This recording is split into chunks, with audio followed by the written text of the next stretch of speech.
Air signs, tignan po natin kung ano ang mensahe para sa iyo ngayong araw. Keep in mind po na ito ay general reading lamang. So, hindi po lahat ay makaka-relate. So, be open-minded. Sa mga hindi pa po nakasubscribe dito sa ating channel, please subscribe na po kayo and pa-like na din po ng ating video. At sa mga nais pong mag-avail ng ating private readings, Lucky Stones and Amulet, makikita nyo po yung link sa description box below. Tarot Intentions by Aliana Reyes. Tignan natin kung ano ang mensahe para sa'yo. We have Queen of Wands. So, ito yung energy mo. You're very confident. So, pwede rin na meron naman dito nakiki-jive lang sa energy mo. We have King of Cups but in reverse. Okay. And we have Five of Wands. So, very competitive ka ngayon. Air signs. And also nakikita ko din dito, mag-ingat kayo kasi pwedeng may tao nga dito na parang nakiki-jive nga lang siya sa'yo, no? Sa aura mo, sa energy mo. Huwag ka masyadong magtiwala kasi pwedeng ito yung magbigay sa'yo ng problema ngayon. Meron dito magpapalibre yata sa'yo.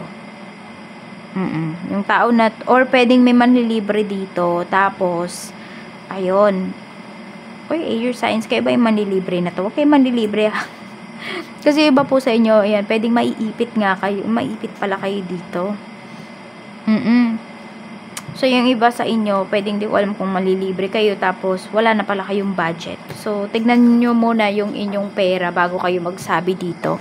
Kasi baka, ano lang ba, na parang napipilitan lang yung iba sa inyo, or na-challenge lang kayo dito. Ayan po. So, meron dito ganun. Parang, hindi ka alam kung magkakasabot ba yung tao na to sa paligid mo para, ikaw yung gumastos dito ngayong araw. Tingnan natin kung ano pa yung mensahe para sa'yo. May ganun kasi akong energy na nakikita. So, mag-iingat ka sa mga tao na nasa paligid mo. Kasi hindi yan lahat ay totoo talaga sa'yo. Yung iba dito, pwedeng dumidikit lang sa'yo. Air signs kasi, meron kang nabibigay sa kanila. Meron silang napapakinabangan sa'yo. Tignan natin kung ano pa yung mensahe. We have animal. Okay, so marami po sa inyo, pwedeng mahilig kayo dito sa inyong, mahilig kayo sa pets, mahilig kayong mag-alaga ng mga hayop. Meron tayo ditong internet, so pwedeng yan yung laman ng feeds po ninyo, no? Parang puro animals. And yung iba naman po sa inyo, sabi nga dito is embrace your wild side. And we have family. So, pwedeng may hinahanap kayo dito. May pagka-detective yata yung iba sa inyo dito, air sign. So, pwede po na meron kayong hinahanap na family members. Ayan. Sa internet. Pwedeng itong taong to, or pwedeng nag-i-stalk yung iba sa inyo. Spy. Ayan, magaling mag-spy yung iba sa inyo. Parang nasasabihan kayo ng mga friends mo na NBI ka. Yata. Air signs. Tignan natin kung ano pa yung mensahe para sa'yo. Spirit guide, ano pa po yung mensahe natin for air signs? Gemini, Libra, Aquarius, Sun, Moon, Rising, and Venus. Pagdating sa trabaho, we have Page of Wands, okay? At meron tayo ditong Knight of Swords. So, parang alam mo yun, parang tinitimbang mo pa dito kung ano ba yung mararamdaman mo pagdating sa trabaho. Pero mas moral na nakikita ko dito is, tinatamad kayo pero wala kayong magagawa kundi tapusin yung mga trabaho ninyo ngayong araw, air signs. Hindi naman sa napipilitan pero yun, parang gano'n na din pala. Kasi ganito yung kahit tinatamad kayo, gusto nyo tapusin yung trabaho ninyo ng maaga. Diba? Pwedeng dahil, para relax na lang yung iba sa inyo. May mga times na pwede kayong mag-relax. Tignan natin, spirit guide, or pwedeng meron ka ditong katrabaho na sobrang bilis niyang kumilos. Pwedeng nagmamadali po ngayong araw na ito. Tignan natin kung ano pa yung mensahe para sa'yo pagdating naman sa negosyo. Kung meron po kayong negosyo, pwede kayo makaresonate dito. Meron tayo ditong Ace of Pentacles. Wow, kotang-kota, air signs. Pwedeng sobra-sobra pa po yung kitain ninyo ngayong araw na ito. So, maganda po yung sales ninyo. Meron tayo ditong Two of Cups. Kasi tamang mga tao yung nandyan sa paligid mo. Yung mga clients mo, ang daling kausap. At saka yung mga staffs mo, sobrang, kung meron man kayong staffs, sobra po talaga na maalaga dito sa inyong business. Parang hindi kayo nagkamali sa mga taong kakonekta ninyo ngayon. Kaya alagaan nyo yung communication, alagaan mo sila. Tignan natin kung ano pa yung mensahe para sa'yo pagdating naman sa pera. Meron tayo ditong 10 of Cups. So, yan, pwedeng may mga gastusin talaga dito ngayong araw. Pagdating sa bahay, pagdating sa pamilya, we have 2 of Swords. So, medyo na-stress yung iba sa inyo. Yan, or pwede po na may mga madaming ang gastos sa bahay. Hindi nyo alam kung ano ba yung uunahin ninyo. So, pwede po na yan yung inyong inaalala. Yan. So, naguguluhan kayo. Ano ba yung dapat ninyong unahin?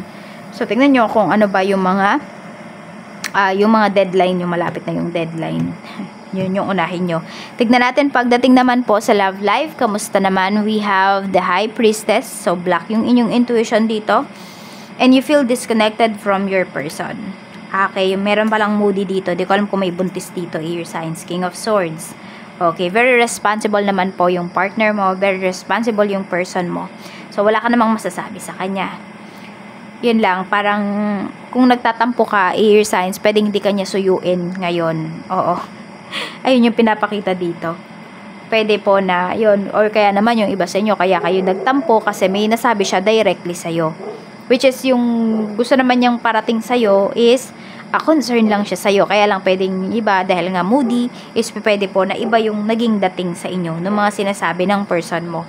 Tignan pa po natin kung ano pa ang mensahe para sa'yo. Spirit guide, mensahe pa po natin kay air signs, Gemini, Libra, Aquarius, Sun, Moon, Rising, and Venus ngayong araw na ito. Meron tayo ditong, I need to hold back my true feelings for you. Okay, so medyo may tao dito na tinitiis ka niya. Pwedeng kasi air signs, makakabuti yun sa'yo. Mas makakabuti yun sa'yo. Okay? Yung hindi kanya laging tinotolerate. So, sabi ko nga sa'yo, concern talaga yung tao na to sa'yo. Oo. Kaya kung may nasabi man siya, or may ginagawa man siya, because gusto niya na, ayan, mas maintindihan mo yung sarili mo, mas maintindihan mo siya, at mas maintindihan mo yung relationship ninyo. Hindi ko naman nakikita na selfish yung tao na to. Ayan, kasi yung iba po sa inyo, black yung intuition ninyo. So, pwede talaga na meron kayong dinaramdam emotionally. Ayan po, parang naguguluhan din yung iba sa inyo dito. Yes, tama. Naguguluhan nga yung iba sa inyo dito. So, ito po yung lucky numbers mo. Channeled po ito. So, isulat nyo na lang. We have number 23. We also have number 39. 47, 41, 42, 15, and 36. Yan po yung mensahe para sa'yo, air signs. Maraming salamat po. Mag-iingat ka always. More blessings to come. Bye-bye!